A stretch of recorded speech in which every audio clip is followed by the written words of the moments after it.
Look around. We're one and the same. Same heart, same blood. Your training is in your blood, and my blood's boiling for a fight. Coming up on the Take the Initiative podcast. Because truthfully, I think ECL is like the best card in the game, probably. As a sweaty hands gamer, and I know I have some brothers out there. The podcast questions channel is for questions, not for everyone to answer the questions like they're on the podcast. But don't go to time. He's coming. Hello, everyone. Welcome back to the Take the Initiative podcast. I'm Rebel Trader. I'm Nick the Bug. I'm Malicious Mullet. And together we are going to be discussing Star Wars Unlimited, everything that's been happening recently. It was just pre-release weekend. The game is still not officially out yet, but we are in the post-pre-release era, or post-release, however you want to say it. Yeah, we've got real cards in hand. Finally. The post-pre-release, post-release podcast. And there's the title. Yeah. So I went to pre-releases. I went to 3. I almost went to a 4th, but I was just too tired by the time I got home. Because I live in Eugene. I went up to Portland to play because there were a bunch up there and there weren't many down in Eugene. And so I played 3 up there. How far was that trip for you? It was like a 2-hour train ride. Sweet. That's dedication right Dang. there. Yeah. Trains. Yeah. We have those over here. Crazy. Public transportation. What? So yeah, and then I got back to Eugene on Sunday, and there was another pre-release, but I was just too tired and I didn't go to it. But the 3 I did go to, I won all of them. I only lost a single game. Nice. I got some interesting polls. We can talk about that later. How'd your guys' pre-releases go? They were good. I managed to go to 2 of them. First one was in Phoenix. I had what I felt like was just a terrible pool. I ended up going 4-0 with Blue Tarkin. And we could talk about that a little later, but it was on the back of one very specific card. And then the second one in Milwaukee, I'm home for spring break, so I had a very short flight over here, and then did a second pre-release in Milwaukee on Sunday. And I had an incredible pool for Boba, so I had basically constructed Boba and sealed. And my dad came with me to that one, so it was really fun. That's awesome. I'm so glad you could get your family involved because I tried, but nobody would. Yeah, I was telling my buddies in Phoenix that he was coming, and they were like, "Oh my gosh, he likes card games too." No, not really. He's just nice to me. But it was fun. He thinks Star really Wars good. is okay. Yeah. I went to 3 pre-releases. The first one was about an hour away, and that one had 46 people. And then the other 2 were just our local crew, and so they were about 12 people each. Sweet. I went 8-1 overall, had a lot of fun. I'm so hooked on Unlimited. Yeah, it's so good, isn't it? So hooked. You win or lose, and it's still fun. That's the best. Yes, I almost wanted to be losing games because I beat these people so much in Destiny, and if they listen, I love you. But I wanted you to be beating me at this game because it's new. And I don't want to know it yet. Mahler's complaining because he solved Unlimited too soon. Yes. That's what it is. Yeah. No, but the game is so good. It was an absolute blast. My first pre-release was sold out, 32 people. Second one was 16. But yeah, they were both great. Mine were all smaller. My first one was 4 people. That was because it was in like the middle of the day on a Friday. Then the next one was 12, and the next one was 6. So okay, nice, not huge ones. 46 is a lot, though. Wow. Yeah, that's crazy. Yeah. And so that store actually had 2 pre-releases. They had one Thursday night and one Friday night, and that was the Friday night. I was near the back of the line to get kits because I jetted out after work, and they were going down the line counting heads like, hey, don't let anyone else get in line behind you. We might not have enough kits. Like, did Oh you my text the gosh. owner? Did you get on the list? Did you get on the list? Wow. That's Wow. crazy. Yeah, the store that I went to on Friday in Phoenix, we had sold out 32. They did one Friday, two Saturday, one Sunday, and I think one on Tuesday, and they're all sold out. That's so cool. 32 players, yeah. So it's been good. There's hype for the game, which is nice to see. Yeah. So let's talk about our polls. I'll start because I got some pretty insane ones. Okay, I pulled a showcase turret and I pulled dude, a Yeah. hyperfoil Wow. that's Wow. crazy, man. I want to see a picture. Well, the viewers aren't gonna be able to see the picture, but I'll grab them real quick. He'll edit one onto Okay. the YouTube video. Yeah, I'm he saying that so he has to do more work. will. The YouTube video is actually just a feed from the RSS, so there's no video that I'm editing. No. Later. So you're gonna play Churret in your first Premier tournament, right? Yeah, you gotta. Maybe if I can make him work. No, I too bad. actually- You have to. I'm Turret probably gonna is- sell the card eventually, but while I have Sure. it, I'll probably try and play it at least once. Turret is actually probably one of my favorite leaders right now. I'd say maybe top 3. That is so cool. Repping the 4-speed mat on his desk, by the way. Of all the Destiny yeah. play mats, the 4-speed mat. I use have that like one the 3 most of too. them. I was gonna say I have like 5 or 6 of them, so I just use them all the time. Yeah. Yeah. I was repping the Thrawn one from the Galactic qualifiers at the event. Sweet. Yeah, I had my Galactic qualifier Cody one for my 2. Sweet. As far as my polls go, I got stats. So I opened 42 packs. Not really stats, I just counted. 42 packs between 3 pre-releases, a bunch of prize packs, and then we had a couple extra kits at the last store because some guys who said they were going to come did, and I bought them, as you do. Sadly, they were the bad ones out of the set. And I didn't get a single legendary or a single hyperfoil out of those 2 kits. I was so sad. Brutal. But 26 common foils, 7 uncommon foils, 2 rare foils, for a total of 35 foils out of 42 packs. Not bad. 26 common hyperspace, 6 uncommon hyperspace, and 2 rare hyperspace for 34 hyperspace out of the 42 packs. 5 common hyperfoils, 2 uncommon hyperfoils. And then the fun part is my first rare hyperfoil was Galactic Ambition. And I was very Nice. disappointed. Because not only does the card suck, but the hyperfoil looks really bad because it's just black. It's just black. Yeah. But my next Oh 2 my rare God. hyperfoils were both rare bases, Tarkin Town Oh, and the blue one, Command Center, I think, something. I don't remember. yeah. They That's look amazing. so good. The foiling Those is are- different than all the other foils. They're foiled in just the background. I don't remember what that's called. I'm not a card gamer. They look so good. That's so sick, dude. And then That's 7 awesome. regular legendaries. Yeah. I gotta think. I opened 48 packs over the weekend. And I Damn. pulled 6 legendaries, so no bonus legendaries for me. I'm exactly on curve. Yep. And not really too many exciting extras either. I have my hyperfoils were I have 3 hyperfoil repairs. That felt weird. Oh, okay. Churret. You're on your way to a Churret deck. Yeah, I did. My second pre-release, I opened a foil 7th Fleet Defender, a regular 7th Fleet Defender, and a hyperfoil 7th Fleet Defender. So that was fun. Oh, Nice. okay. I got, Um, not to interrupt, I got a foil and No, a you're good. hyperspace and a regular 7th Fleet Defender in the same one. So we were on the same In the same page pack? there. Or in the same. Not the same pack, in the same set though. Okay. Yeah. Yeah, that's awesome.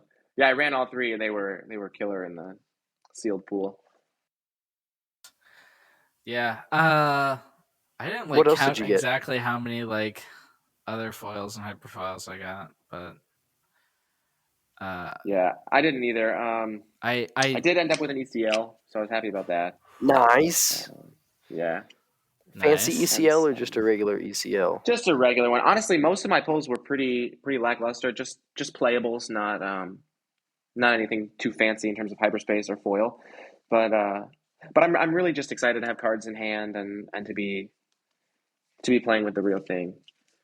Yeah.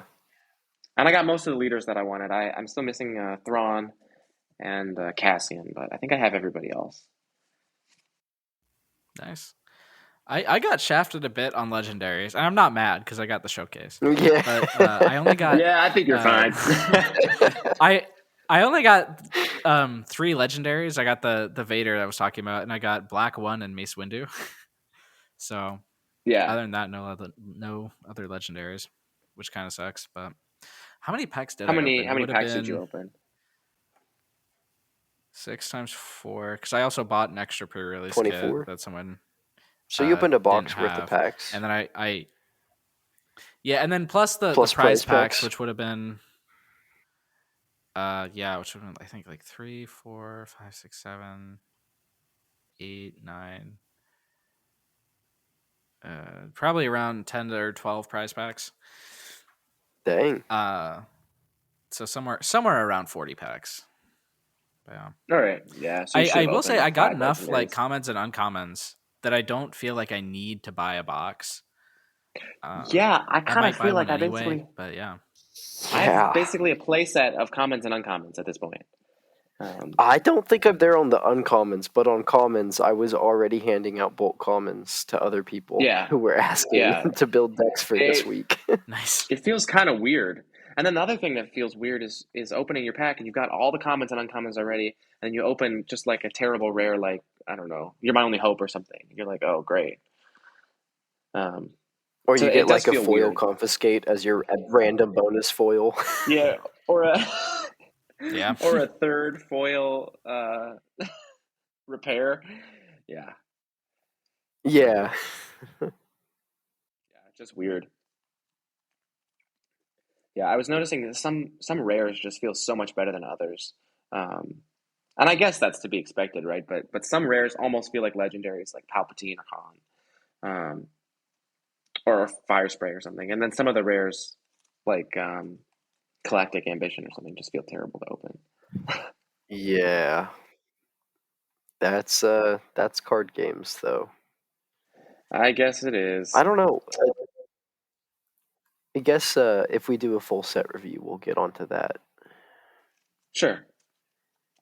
But so my question about pre-releases, and I was asking this to a few different groups of people. Did any rare bases win pre-releases for you guys? Uh, no, but it's because No. I didn't. Oh. I didn't open any rare bases, and I won both of mine. So, Yeah, same here. Wow. second place at both was a rare base, so I think it was close. Okay. Okay. I don't think a single rare base got played at my two smaller ones. Interesting.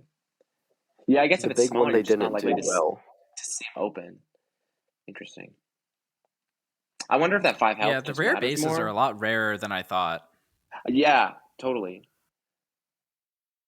Um, I wonder if that 5 health just matters more when decks aren't optimized, or if people just don't know how to use those actions. I think it's the Yeah, I think 5 it's some health, combination of which is those. why I keep asking. Unless you get an ECL, but nobody pulled an Yeah, ECL. because truthfully, I think ECL is like the best card in the game. Probably, it's maybe the Yeah. only meta-defining card we have right now.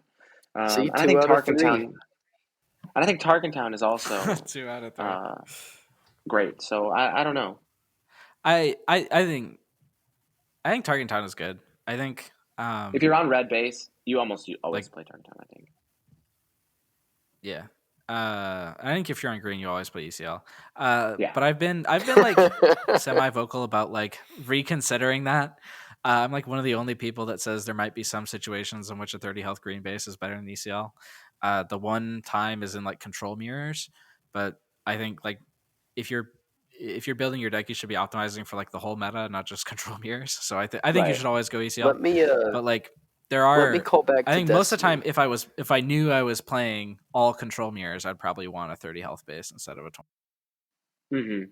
Did you Sure. think I mean, that Theed makes Royal sense. Palace was the best base 100% of the time in Across the Galaxy?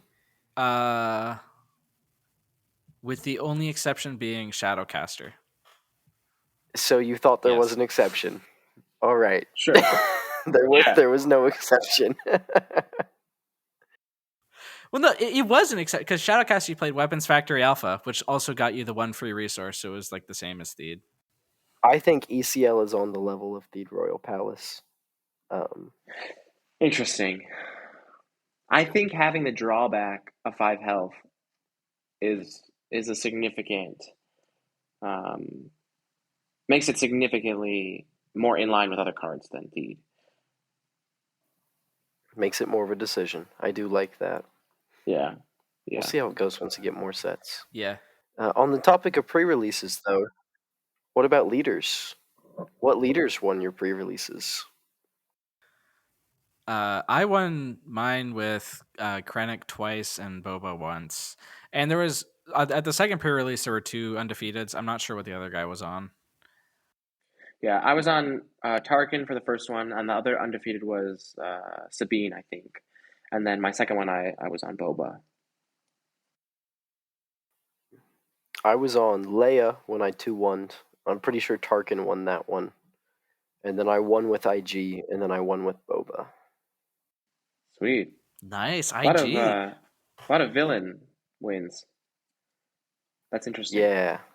I think Villain might just have the more consistent card pool and limited. I was gonna say, do you think that's a symptom of limited or just a symptom of the game as a whole? I think it's limited. I think the hero cards are more reliant on comboing. I mean, stuff like Fighters for Freedom going off with look at 4 Totally. cards and do damage, or Spectre combos. Like Hera's just kind of unplayable and limited. Right. Yeah, I would agree, I think. Yeah, there are a lot more combo things like you're not going to play Churret in limited. Of course, you probably wouldn't anyway with Luke, but you're going to play Churret unless you have a whole bunch of upgrades. You're not going to play Chewbacca unless you get a ton of little guys, but even then he feels bad. I do think Jin is pretty decent in limited. I saw her in the top tables frequently. Interesting. Yeah. I've heard a lot of people say that Jin's really good in limited. I never played her at all at any of my pre-releases. Interesting. I had to go through a lot I of pulled Jin. like 5 of her actually, but yeah. I pulled 1 Jin. I didn't see a single Jin played or play against a Jin. I don't think. I had to go through a lot of Jin at the top tables of both. It's just because she can efficiently trade better than everybody else in this format, and that matters when you have fewer options. There was a lot of Chewie and a lot of Tarkin. Chewie is And interesting. then I just a didn't see lot any of Chewie. anything with Villain Green. Yeah. We had had a lot of guys Villain pulling Green. like 3 of the 2/4 shielded guy though, and putting 3 Oh of my those in a single deck, gosh, that's wild. which was rough to fight through in limited. We had so my favorite Yeah. pre-release game was me on my Boba Green without the 5-cost board wipe, overwhelming firepower or whatever. Overwhelming And Barrage? Or it's the red overwhelming one? barrage, overwhelming firepower, the green one, whatever it The green is. Overwhelming Barrage. Yeah, Barrage. I keep forgetting the names. Barrage. I always call it firepower. I think that was a Destiny card. Yeah, it was. But anyways, it got to the point where we were both decked out, and I decked out like 2 rounds earlier than he did with 21 health left, and he decked my out gosh. with 4 health left, and it came down to him Whoa. killing himself on the 2 draws and me surviving with 6 health remaining. Because the game, Jeez. we both ran Nice. out of units and cards because it was Chewie and all my stuff died attacking into his stuff. Neither of us could break through. I had a couple Gamorrean guards out there, Dude, that's crazy. and it That's it went awesome. to double mill. Yeah. The one game that I lost, and I won the match eventually, but the one game that I lost, I got milled out by a chopper. Interesting. Wow. I guess that's more viable in this 30 card format. Um, interesting. Did you play best of threes at your pre-release RT? At the first two, yes. At the third one was best of one. How about you, Malik? Yeah, so we did best of one, untimed best of one at the first pre-release. So it was 3 1-hour best of one rounds, which was a little Oh my brutal. God, that is brutal. A little brutal. But it was a Friday night, and people were just excited. So To be there, the yeah, pricing and was probably really lots of good. It was a fun time. new folks too. The other two we did timed best of threes, but those were the tighter crew, and we all had a little more experience under our belts. Sure. Yeah, mine were both best of one, 30 minutes, which felt like a long time, but there were always people going to time just because there were so many new people. Um, so it was understandable. Yeah, first pre-release for a brand new game. Yeah, exactly.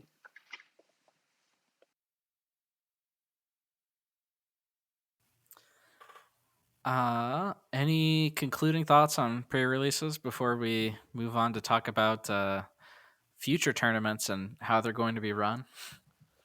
If you can still get to one, I know there are a couple stores in my area that are doing weekly or weekday pre-releases this week. If you can still get to one, go because they're so fun. And the game is great. If you can't make it to a pre-release, draft next weekend. Mm-hmm. Yes. Draft is so good. Yeah, we drafted our prize packs, Yeah. and it was great. Oh, nice. Yeah. Yeah, it felt so good to be back in game stores again playing cards. I haven't done that in forever. Doesn't it? Yeah, it's the best. So yeah, okay, sorry. So future tournaments, FFG just released like their like tournament guidance document, and it's been very controversial for a lot of reasons. The biggest ones are the rules on sleeves and play mats. You have to have either like generic ones with no color, or with just like a solid color, or like their official ones. And there's also the time rules, which basically make it so that if you go to time and you tie, it's a double game loss. There's no like ties. And then there's one more thing that was like big. Oh, the top cut thing for like tournaments. They're doing it so that like everyone with the same record as the last person in like the number gets in. So if it's like top 8, everyone with the Oh same record as yeah. the 8th place player makes it, and they do like a graduated thing. So and there are other things in there that people have found controversy with, but I think those are the big ones. Yeah. Yeah, you want to talk about the mats and sleeves first? Yeah, I think it's kind of ridiculous. I think they've like always like sort of had this policy, but or have they? No, I think they enforce like alt arts in Destiny. At least they tried to once, and it didn't They go so did. well for them. No. Um, did they? I don't think they had the mats and sleeves policy in Destiny. Did they? No, they At least didn't. it was never enforced. No. If they Now, I did, don't think they I banned any mats in Destiny, even the they very didn't. NSFW ones. Yeah. No, I mean, like, I can understand what the rule is trying to prevent. They're trying to make sure that they have a very safe play space for everyone, and that there's nothing that they need to worry about if they're putting things on social media or filming or whatever. But the rule is strict, and it's stricter than I think it needs to be. I wish they would allow other licensed Star Wars mats or other FFG mats or something. I think it's particularly rough not to allow people to use their Destiny mats or their LCG mats or things like that.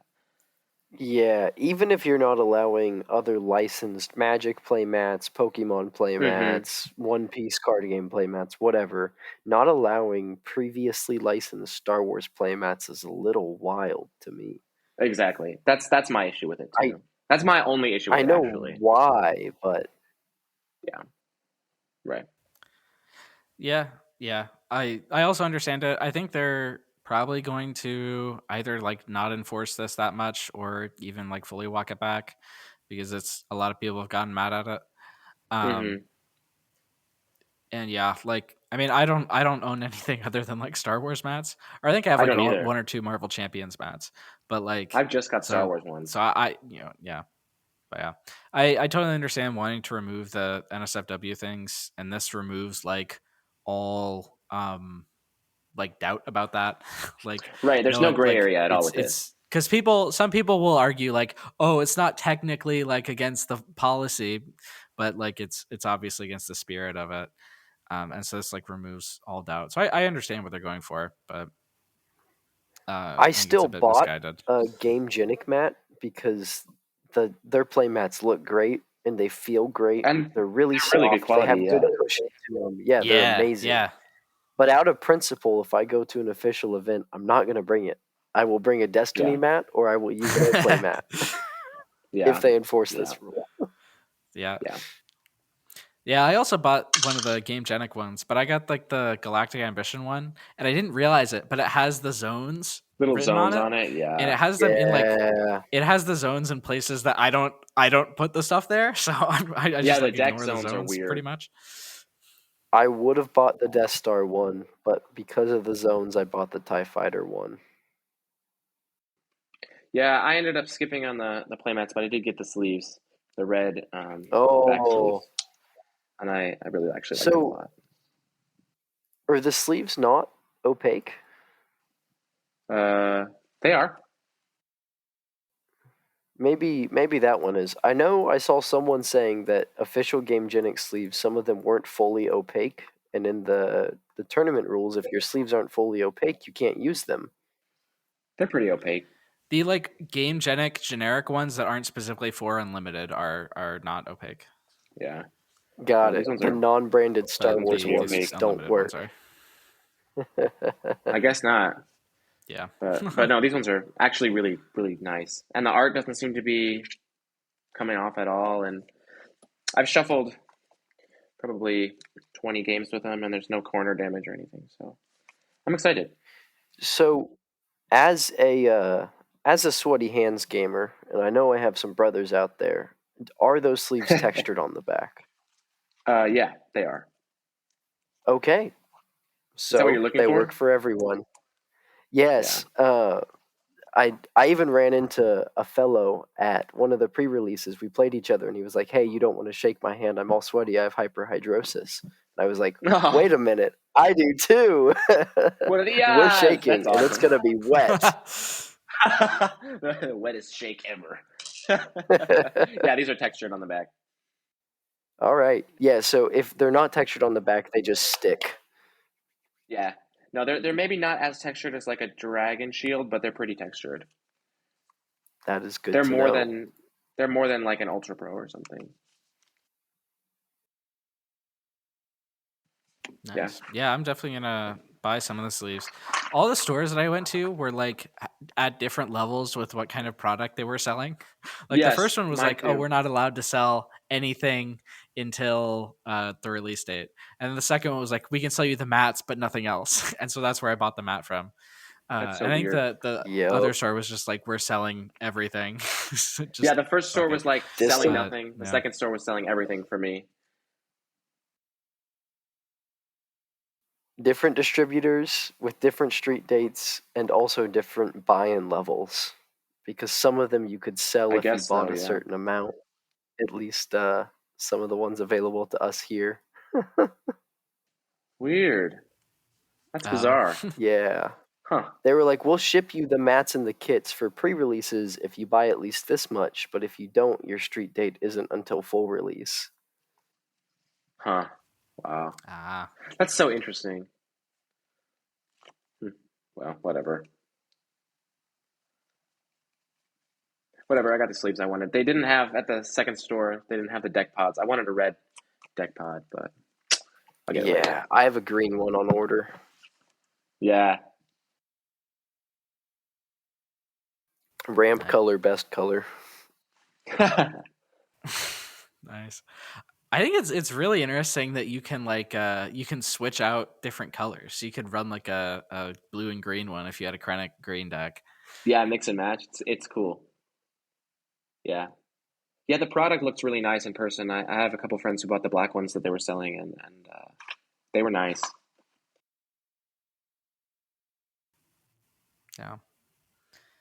So you want to talk about the next part? What was the other part? Oh, the time rules. Oh, yeah. I think they're not great. Again, I can understand the idea behind it, but yeah, so it's like tough. the basic. If you haven't, I want to give like an overview for like people who haven't followed it. Sure. So like, basically, so the way it goes is it's like I think 55 minutes is standard for a best of 3. Yep.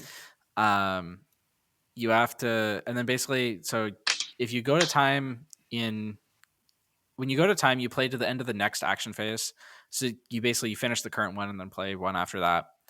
And there's no like damage tiebreakers. So if at the end of that second action phase the game is still going, then if you're in game 2, the winner of game 1 wins the match, and if you're in game 3, then it's a double game loss for both of you, and there's no ties possible, which also eliminates intentional draws, which I think is what they were going for, but Right. it leads to a lot of feel bad moments.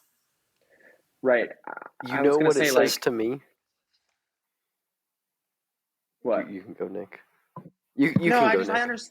I just understand the intention is to make people try to win. I get it, but it also, especially the best of 3, is challenging. If you make it and you each have won a game and then you both lose the match, it's tough.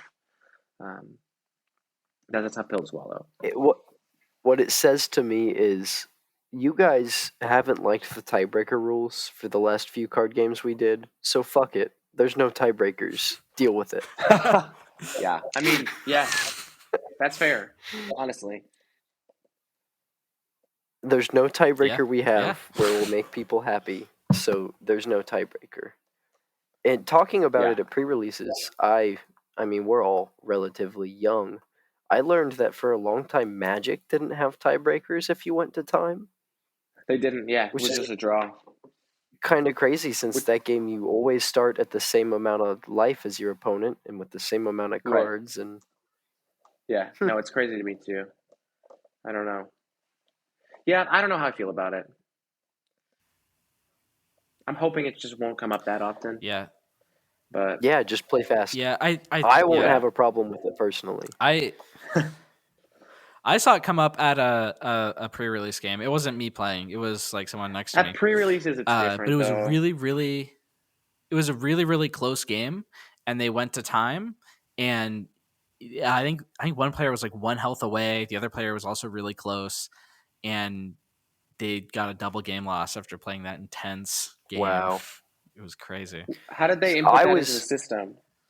In my pre-release, we had a couple of things that happened like that. And the system won't let you select a loss, so you just have to pick one. I think you have to put player 1 wins game 1, player 2 wins game 2, and then click enter, and then it'll automatically call it a double game loss. Interesting. Or something like that. I haven't actually seen that wasn't how the an software option works, for the best of 1. That's what people said. Also, in FFG's new tournament and event center, you couldn't go player 1-1-1, player 1-1-2, player 2-1-1. You had to go player 1-1-1, player 2-1-1, player 1-1-1. You had to go 1-1-1. You couldn't go 1-2-1. Just to enter it easier. Yeah. You couldn't click one player 1 twice, one player 1 once. You had to enter them in order, or it broke. But there was a way to backspace it at least. Yeah. Yeah. So I was walking around with tables that were getting close to time at our pre-releases and be like, hey, there's no tiebreakers. I don't care how you decide it, but you better decide who won before the judge walks over. Flip a coin, draw another card, like whatever you want to do to decide it, figure it out, but don't go to time. He's coming. Right, exactly. He is coming. Yeah. No, I also think it's interesting that in the official rules it says no tiebreakers, automatic game loss, and then the next sentence is remember you can concede at any time. Like I think that's funny. Yeah. Right. Yeah, I imagine there's going to be a lot of like, there's going to be some people that are like, okay, we're going to go to time, but you deserve it. Just take the win. Yeah. So yeah, which hopefully Oh, mitigates that'll some of cause it, lots but, of arguments online, I'm sure. yeah. Yes, it will. I There'll be also imagine Facebook posts with hundreds of comments. I'm concerned about that sort of thing. If I guess it's not different than collusion usually is, but it feels like there's more incentive for collusion now. No. Well, Yes. I think it reduces like the collusion that people really care about, which is like intentional draws. Sure. Where like basically you go to the last round of a tournament and all the people at the top tables just say we're all going to draw, so we all make top cut. Yeah, that And makes sense. it does remove that, which I think is a Yeah, good thing. we all make top cut, or we Yeah. split prizes and double draw, or Right. Yeah. No, it's just bizarre. Yeah, I think of the three let's see. controversial rules, that's the one I have the least problem with, though. Honestly, I feel like you can play around that one. that's the one I'm most wait and see about, because maybe it'll just work really well for this game in practice. Yeah, that's my hope. There's also a fourth controversial one that I forgot to mention, and that's Okay. that at least at competitive events, it's all open list. You have to bring a second list and show your opponent beforehand your list. I love Interesting. that. I think that's great. That's how most I games hate are. it, personally. Why shouldn't card games Yeah. be like that Really? too? It Yeah. rewards players I guess that are most engaged and games, involved in most the game. non-card games, yeah. Yep. Yeah, it And there's still rewards players- sideboards. I think Right. You know what's there, but you don't know what they yeah, do. I mean, I think it. Yeah, I think it it punishes like bringing creative text. Like in Destiny, That's like fair. there were times where you could run like a surprise card and no one would expect it. Sure. I mean, yeah, it does punish that. But it also the it tech punishes should new work. players. But That's if it's a feel bad for new players, but also if you're playing at that level where it would matter. right, exactly. Like prepare. I don't Right, think exactly. it really It rewards punishes players tech that are cards, prepared. because if the tech card works for what you're teching for, it's still going to work even if your opponent knows you might have it, and then they have to play around it the whole time. They have to play around he might have Super Laser Blast or whatever the tech card is. Just whatever. That's a good point. It just changes the mind Versus games. Yeah. Yeah, it does a little Yeah. bit, yeah.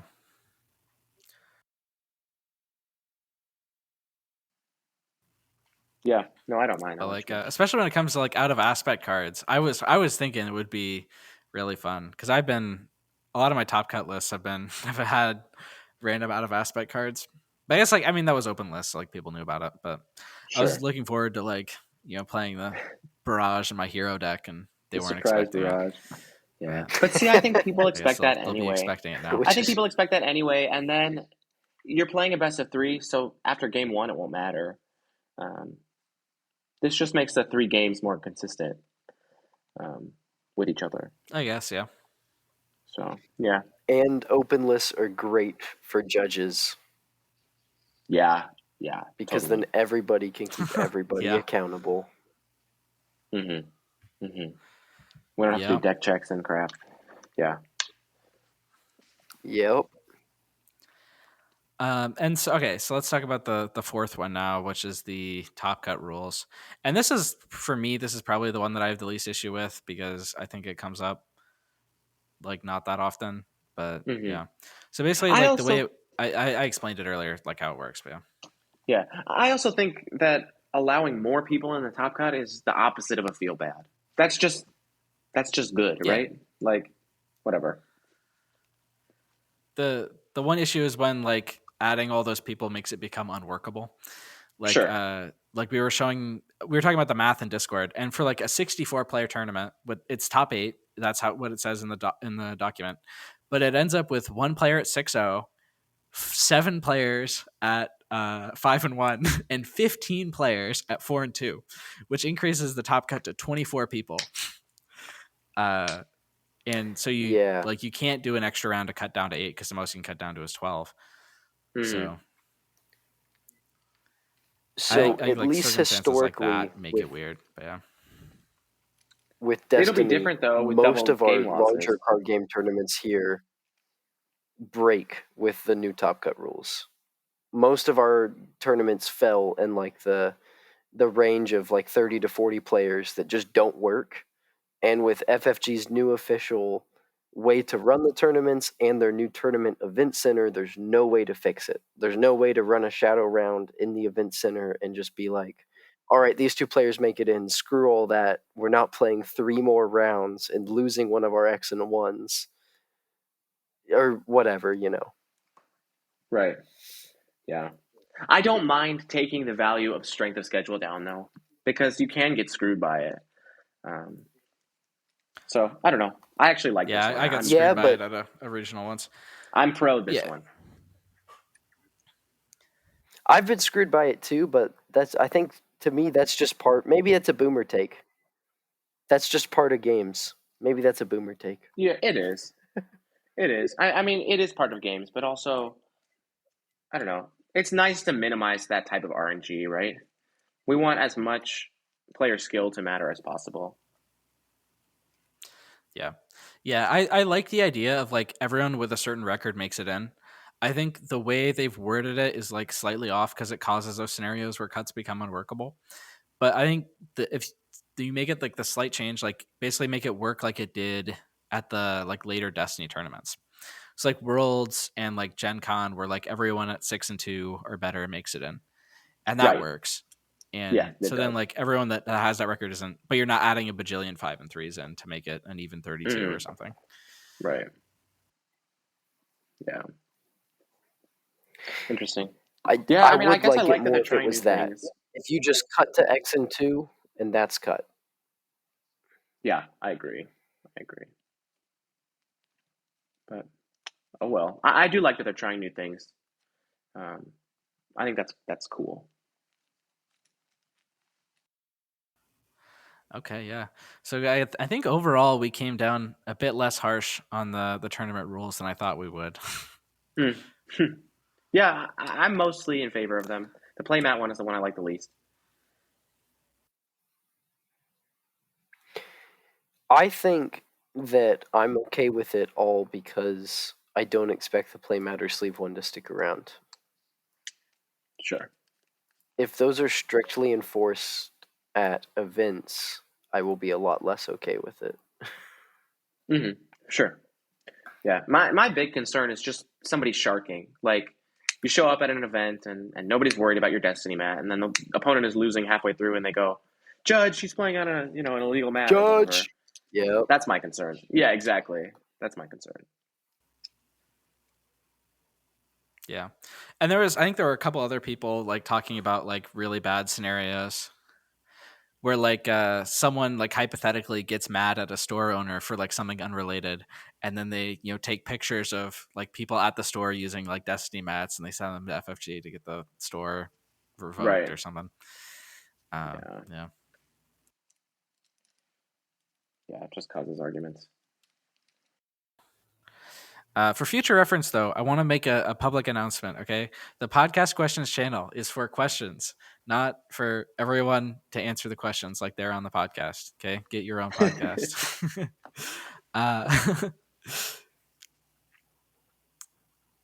But we do have some good ones. Yeah, my Discord's being really slow right now for no reason. All right. The first question is from Lightbringer.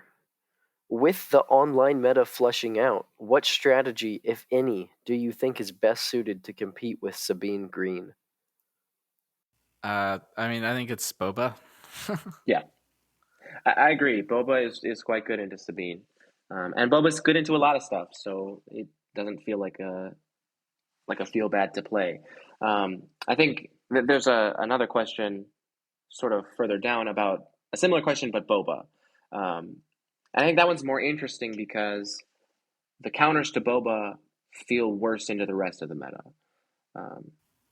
Yeah, the meta basically right now is like, I think there's sort of like 4 prongs to it.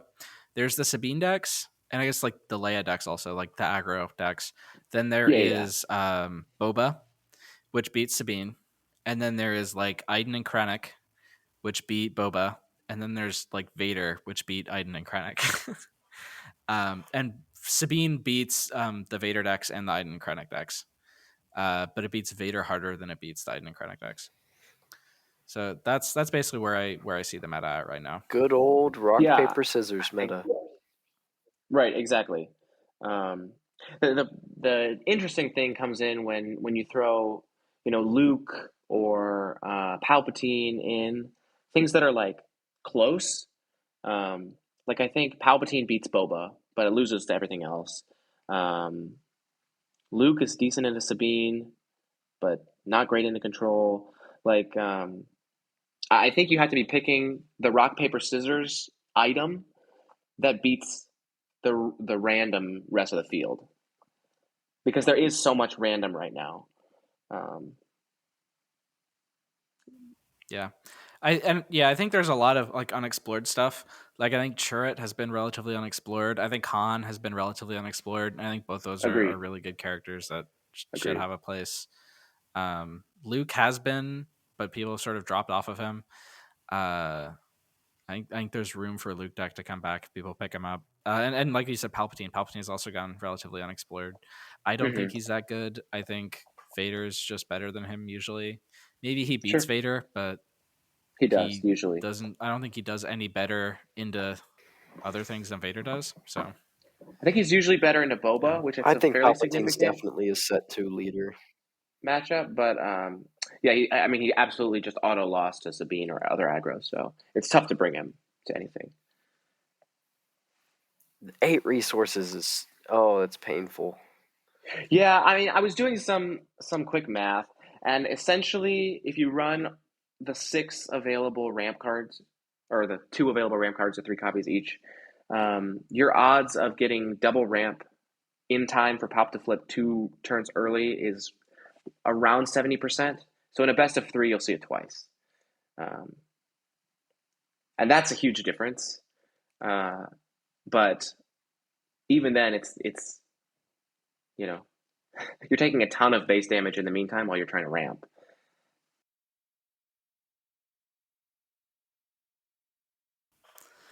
Let's see our next question. With everyone having access to Vader and Luke leaders from the starter deck / pre-release kits, which of the leaders is the most competitive in the current online meta? I think this is referring to out of Vader and Luke, not like overall. But I think like in the online meta they've been pretty even. I think Vader's has had better like results at tournaments, but I think they've been played in the league about the same. Yeah, Vader seems slightly better. If you're referring specifically in your question, which is so cryptic, if you're referring specifically to pre-release, it's just going to depend on what your card pool looks like, and we'll get into that a little more in a minute. But which leader you take is totally dependent on your pool in limited. No, yeah. Malak, any thoughts? I think it's Vader. I mean, in the current online meta, which I think that's what they're asking. And to me, that question reads pretty straightforward. Everybody got Luke and Vader. Which one's better in the current meta? And I think it's Vader. Okay. Yeah, Yeah, I think But it's I Vader. don't Yeah. I agree. know that much. I I don't haven't think played it's- much in the meta. I don't I think would a ton agree. of people are on him, but I think he's better. Yeah. The next one is really interesting. What amazing decks should I build with 2 copies of each Smoke and Cinders and Galactic Ambition that I pull at my 2 pre-releases? So can anyone think of a deck that has Smoke and Cinders and Galactic Ambition? So a lot of tournaments around here give prizes for very last place. And what you want to do is use those galactic ambitions, take your base out as fast as possible on your own terms, and you meet my friend Owen. You go Owen X, and you just get that DFL prize every time. There you go. There you go. That's the definitive answer. I think it's I don't know, man. It's got to be some kind of like mid-range deck, right? I Maybe mean, like Boba listen. Red. Yeah, Galactic Ambition is not good, but it's theoretically playable. Smoke and Cinders doesn't even feel theoretically playable. I just, I don't know. Or no. I think you need green to make Galactic Ambition worthwhile. Yes, you do. So 100% you do. There's nothing expensive let's see enough if I in can any get a other green colors. deck. I don't know. Maybe like a Palpatine or Vader deck They that's geared learned their towards lesson the with control Delve. mirror. Mm-hmm. Yeah. Yep. Yeah.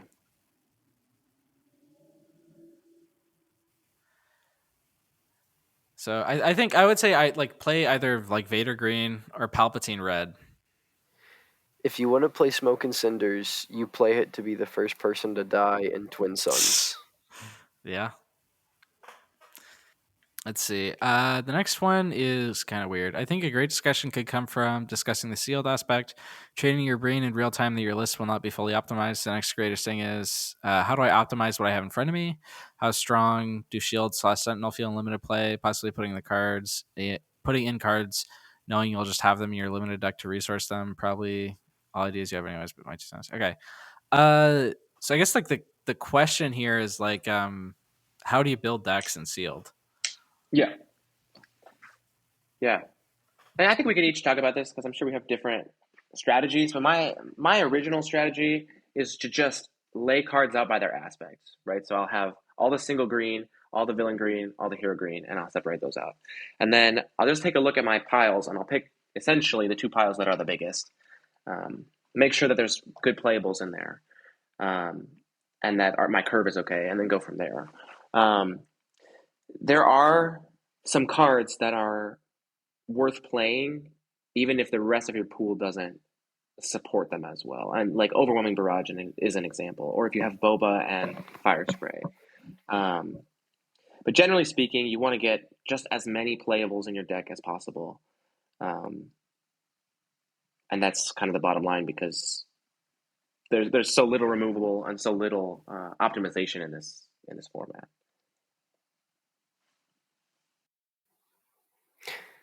So I kind of start very similar. I separate everything out into piles with, villain green, hero blue, all the different aspects and colors. But then from there, I immediately, do I have more villain? Do I have more hero? And I take a look at my leaders, if I have better hero or villain leaders. If I have good leaders with the type I have more of, I just get rid of all the other ones and set them to the side. Don't even look at them yet. And then from there, I pick the colors I have the most of, build with the good cards, and then when I'm all done, I'll go back through. If, say, I picked villain, I'll go back through all the hero cards, and if there's any that are worth playing out of aspect, I'll toss them in at the very end, cut down to 30. Boom, bam, you got a deck. Yeah, I think like that's basically how I did it. For me, and like in all three of mine, it became pretty obvious which colors I had to play, like pretty early Yes. on, because there are like it's often going to be like the best cards that you pull, as long as you pull enough of that color is what you're gonna run. So like I pulled double Fire Sprays and a Boba, and also like double Bosk, which I think meant like I have to play All right. like Boba green, Part of the cards, or I yeah. guess just Boba in general, but like the green came along a bit later. But yeah, I think what people normally say is bombs and removal, which is like big things that can win you the game, and also like removal because it's not quite as common in legendary. So like, or in limited, sorry, not legendary. But the color that you pull the most of those things from is the one you should run, and I think that's good advice. Mm-hmm. Mm-hmm. Yeah, I was basically ignoring my leaders until my deck was built a lot of times because the cards will tell you more about where to go than the leaders will. Any leader is theoretically playable in this format. Yeah. I had one of the people that I was playing with just at the end was like, "Hey, I built this blue hero deck. Should I run Luke or Chewie?" Well, there you go. Then you have interesting choices. But like Moloch won a pre-release with IG. Like that's not going to happen in constructed. Hell yeah! Yeah. I did But have an overwhelming barrage. it's totally And ramp. viable in field. Nice. Yeah, I'm sure it was the IG that won that one. Yeah, it wasn't all the green cards right, with IG and 2 Wampas. Nice. All right, our next question from Xenu's Paradox. With all the misplays at pre-releases, especially the ECL equals turn 1 6 drop, do you think FFG could have done a better job with reminder text or an official rules FAQ? I think there is like an official rules FAQ, so I think that exists. Yeah, my answer to this anyone question who's is no. read the rules knows that. Yeah, I think I agree. No, they could have. The one thing they could have done is they could have put like paying its cost in parentheses on like ECL or something.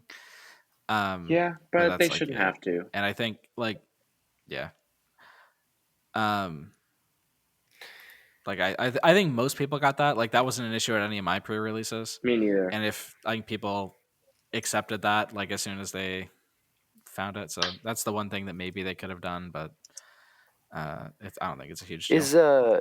Don't they have additional FAQ in the card description on the official Star Wars Unlimited website? They do, and in fact, that's one of them. That's one of them that's listed too. Yeah. Yeah. So if you just look in the card database on the official website, it has those FAQs. Yeah. Anyone that like gets which is a great resource for anyone who might researching the game is gonna be fun.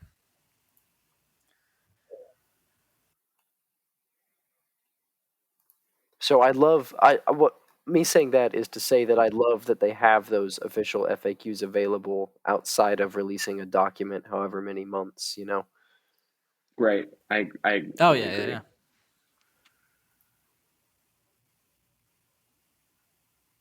Was that actually our last question? That might actually have been our last question. I think it was. Okay.